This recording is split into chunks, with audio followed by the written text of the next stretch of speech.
এই যে আজকে ঈদের ছুটি আছে, কত বাচ্চারা খেলা মানে চালু করে খেলছে, ক্রিকেট খেলছে,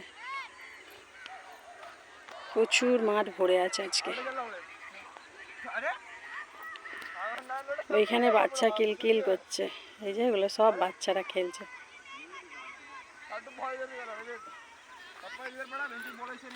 সেই ওইখানে এক ঝাঁক আছে, ওখানে আমার ছেলে আছে।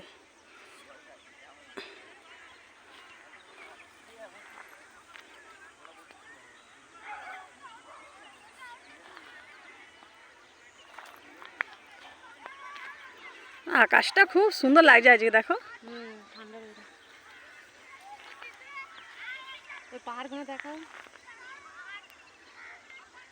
পাহাড়, অনেক পাহাড়ের ভিডিও আছে।